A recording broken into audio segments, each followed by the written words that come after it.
Bonjour à tous et heureux de vous retrouver encore aujourd'hui. Que le Seigneur vous bénisse, que sa parole vous enrichisse et vous conduise. Voilà, que la paix de Dieu soit votre partage. Alors, nous lisons le texte du jour. Vous voyez, j'ai pris pour l'occasion ce t-shirt que m'a offert ma fille aînée. Voilà, Jésus-Christ, mon super héros. Et je crois que c'est c'est approprié pour le thème d'aujourd'hui. Nous retrouvons Jacob qui va lutter avec le Seigneur.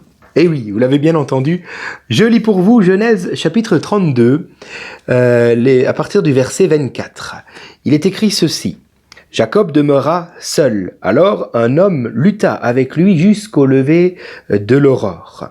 Voyant qu'il ne le maîtrisait pas, cet homme le frappa à l'emboîture de la hanche, et l'emboîture de la hanche de Jacob se démit pendant qu'il luttait avec lui. Il dit, « Laisse-moi aller, car l'aurore se lève. » Et Jacob répondit, « Je ne te laisserai point aller que tu ne m'aies béni. » Il lui dit, « Quel est ton nom ?» Et il répondit, « Jacob. » Il dit encore, « Ton nom ne sera plus Jacob, mais tu seras appelé Israël, car tu as lutté avec Dieu et avec des hommes, et tu as été vainqueur. » Jacob l'interrogea en disant, « Fais-moi, je te prie, connaître ton nom. » Il répondit, « Pourquoi demandes-tu mon nom ?» Et il le bénit là. Jacob appela ce lieu du nom de Péniel, car, dit-il, « J'ai vu Dieu face à face, et mon âme a été sauvée. » Amen. Voilà, nous retrouvons donc Jacob qui est sur le chemin du retour pour retourner auprès de la tente de son père et qui a envoyé tous les siens déjà ailleurs vers Ésaü, et il se retrouve là tout seul. À ce moment-là, il va vivre ce combat avec cet homme-là. Qui est donc cette personne, cet inconnu qui de nuit va affronter Jacob ? On ne le sait pas, en tout cas il ne révèle pas son nom. Quoique, Jacob va dire « J'ai vu Dieu face à face et je ne suis pas mort ». Donc, Jacob comprend que c'est le Seigneur qui combattait à ce moment-là avec lui. Pendant la pénombre de la nuit, avec peut-être simplement quelques lumières de la lune, il pouvait peut-être discerner quelques traits du visage, mais ce n'est qu'au moment où l'aurore arrivait que là, il a pu discerner que c'est le Seigneur lui-même. Et d'ailleurs, à ce moment-là, il ne voudra plus laisser partir le Seigneur en disant « Mais si tu pars, moi je meurs, parce que nul ne peut voir Dieu et vivre. Donc il faut qu'il me bénisse avant de partir. » Et donc il ne voudra pas que cette personne s'en aille sans l'avoir d'abord béni. Oui, cette personne est le Seigneur. C'est une évidence pour la majorité des théologiens. Il s'agit là de l'ange de l'Éternel, c'est-à-dire de Jésus-Christ avant son incarnation. Il ne peut pas s'agir d'autres anges parce que, par exemple, l'ange Gabriel révèle son nom sans aucun problème. On le retrouve, par exemple, il y a plusieurs références, mais dans Daniel chapitre 8, verset 16, tout comme l'ange Michael va aussi donner son nom dans Jude chapitre 9. Donc, verset 9. Donc il n'y a que l'ange de l'Éternel qui ne répond pas à cette question-là. On retrouve cela aussi dans le livre des Juges, quand à un moment donné, l'ange, au lieu de donner son nom, va s'en aller dans une flamme de feu qui brûlait une offrande. Il s'agit du Seigneur Jésus. Tout l'exil de Jacob auprès de Laban va lui permettre d'apprendre à compter sur la grâce de Dieu et non plus sur ses propres forces. Pourquoi ?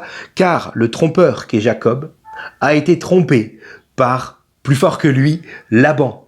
Donc nous comprenons que tout son exil va en théorie servir à permettre à Jacob de compter non plus sur ses forces et ses fourberies pour tromper les gens, mais bien plutôt sur la grâce de Dieu. Cependant, il lui faudra tout de même, ici, à Péniel, il lui faudra encore avoir un face-à-face avec son Seigneur, afin que, enfin, il fléchisse réellement les genoux pour accueillir favorablement la grâce. Et ce ne sera pas sans douleur. Nous l'avons lu, puisque l'ange de l'Éternel, le Seigneur Jésus, avant son incarnation, va devoir frapper Jacob à l'emboîture de la hanche. Autrement dit, Jacob va boiter pour le restant de sa vie.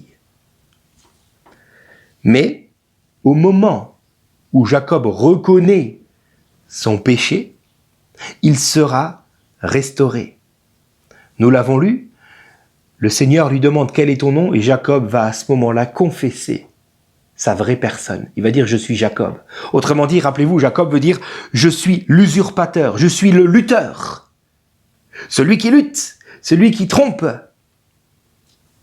Et le Seigneur de répondre « maintenant tu ne seras plus appelé Jacob, mais Israël, car tu es vainqueur, car oui, tu as vaincu ». Comme nous l'avons vu hier, ce combat entre Jacob et le Seigneur préfigure le combat qui reste à venir entre Israël et son Dieu. Un jour, qui se veut être de plus en plus proche, comme on l'a dit hier. Israël va se retrouver face à face avec son Dieu. Lui qui a toujours rejeté le Messie, Jésus-Christ, qui a voulu même le mettre sur une croix. Lui va devoir le reconnaître très prochainement, car toutes les nations vont se liguer contre Israël. Israël va tourner ses yeux vers son Messie. Et là, le Seigneur à l'instant même va venir pour sauver son peuple. Tout comme à l'instant même, il a dit à Jacob, tu ne seras plus appelé Jacob, mais Israël. Voyez combien Dieu est bon. À l'instant même où nous reconnaissons notre erreur, le Seigneur nous restaure. À l'instant, quelle grâce. Tout cela préfigure le caractère rebelle d'Israël à l'encontre du Dieu de grâce. Car Israël compte sur ses propres mérites pour être sauvé. Israël, son péché, c'est de vouloir simplement honorer la loi et de compter sur cela pour être sauvé. Oui, Israël a reçu la loi de Dieu, c'est vrai, au travers de Moïse. Oui, Israël est dépositaire de la loi de Dieu sur la terre. Mais la loi ne sert pas à nous sauver, mais à nous amener jusqu'à notre Sauveur, car la loi doit nous montrer que nous sommes bien incapables d'honorer Dieu. Qu'Israël, au plus vite, ne compte plus sur ses mérites, en honorant, en respectant le plus possible la loi, mais qu'Israël accepte enfin la grâce qui se manifeste uniquement en Jésus-Christ, son Messie.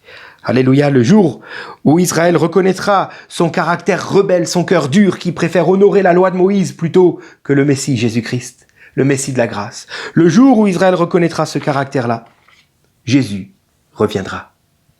Et ce jour est proche. Il en va de même pour nous. Aujourd'hui, si nous sommes enfants de Dieu, si nous avons accepté le Seigneur dans nos cœurs.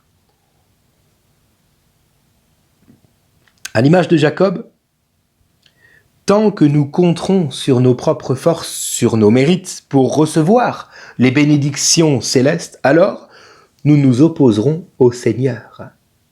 Ce ne sera pas un corps à corps, comme Jacob l'a vécu là, mais ce sera en esprit. Nous allons lutter contre Dieu. Alors Dieu va commencer à œuvrer en nous, afin de nous amener à confesser quel est notre véritable nom. Pour ma part, ce n'est peut-être pas Thomas, mais usurpateur, comme Jacob. Vous voyez ce que je veux dire ? À un moment donné, le Seigneur va devoir œuvrer en moi pour me montrer qui je suis vraiment au-delà des apparences. Puis-je laisser le Seigneur me placer devant ce miroir divin ?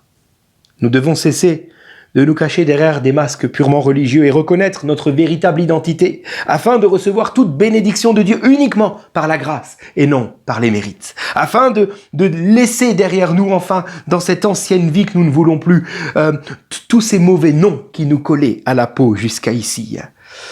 Oui, le chemin de la bénédiction commence par la confession et l'abandon de notre ancienne vie. Alors, à la première lecture du texte que nous avons fait, on a l'impression que Dieu va perdre le combat face à Jacob et que Jacob va remporter la victoire. Mais c'est oublier qui est Dieu. Dieu est amour. Et à ce titre, Dieu ne voudra jamais nous dominer. Ce n'est pas son but. Il ne veut pas nous dominer, mais il veut nous amener à la repentance. Finalement, ce n'est pas Jacob qui a gagné. Mais c'est Dieu qui a gagné car il a amené Jacob à se repentir de qui il est. Et maintenant, en sortir de Péniel, Jacob sera appelé Israël. Israël, le lutteur, le Jacob, le trompeur, va finir son combat, non pas en s'accrochant à la bénédiction, quoique il dira « bénis-moi, bénis-moi », mais il dira « bénis-moi sinon je meurs ». Autrement dit, le lutteur ne s'accroche plus à la bénédiction, tout en usurpant les autres, mais il s'accroche à son Seigneur afin de trouver grâce à ses yeux. Ça y est, Jacob a changé. Maintenant, il veut lutter pour avoir la grâce. Qu'Israël entende ce message et accueille favorablement cette parole pour lui-même. En ce qui nous concerne, nous, les chrétiens, qui avons accepté le Seigneur, nous n'avons pas à lutter contre l'ange de l'Éternel, contre le Seigneur, mais contre son esprit. Si souvent, malheureusement, nous luttons contre l'Esprit de Dieu, c'est-à-dire l'Esprit de Christ, le Saint-Esprit qui vit en nous et qui cherche à nous faire avancer où ? Sur le chemin de la grâce. Au lieu de cela, nous préférons essayer de mériter, de solutionner par nous-mêmes. Alors bien sûr, souvent, il y a des choses qui sont de notre ressort et que nous devons accomplir, c'est évident, mais ce n'est pas de nous que dépend la grâce et la bénédiction. Cela vient de la croix. Jésus a payé pour cela, afin que nous soyons toujours bénis. Le Saint-Esprit œuvre en nous, afin que nous acceptions de ne plus compter sur nos forces, mais de compter uniquement sur sa grâce. Et s'il le faut, malheureusement, peut-être qu'un temps d'exil ne suffirait pas pour que nous apprenions cette grande leçon.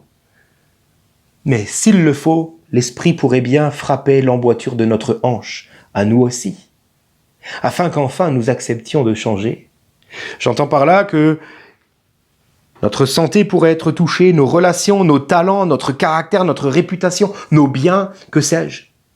S'il le faut, car le Seigneur veut nous voir marcher sur le chemin de la grâce. Alors, si des choses malheureuses, comme je viens d'en citer quelques-unes, devaient nous arriver, n'oublions surtout jamais que le chemin de la bénédiction, c'est la grâce et non pas le mérite.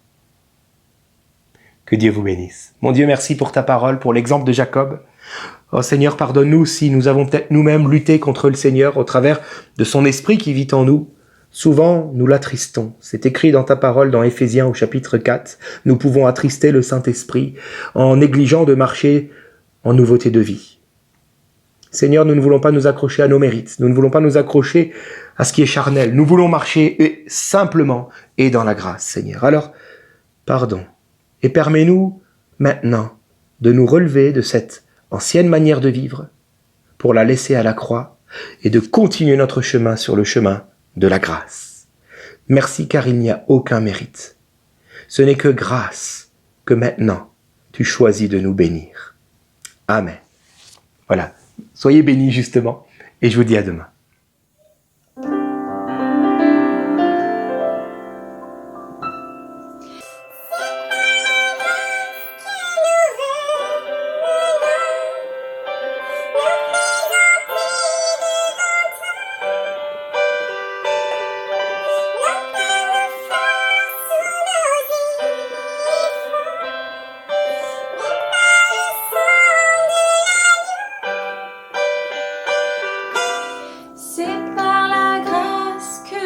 Venons nous présenter devant toi, non par nos forces ou nos efforts, mais par le sang de l'agneau. Tu nous attires auprès de toi, Seigneur.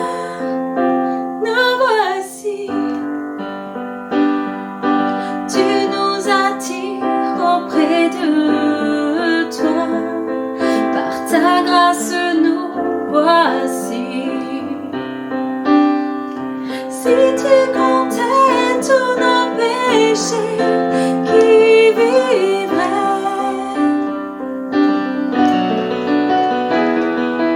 Mais nous entrons purifiés par le sang de l'agneau.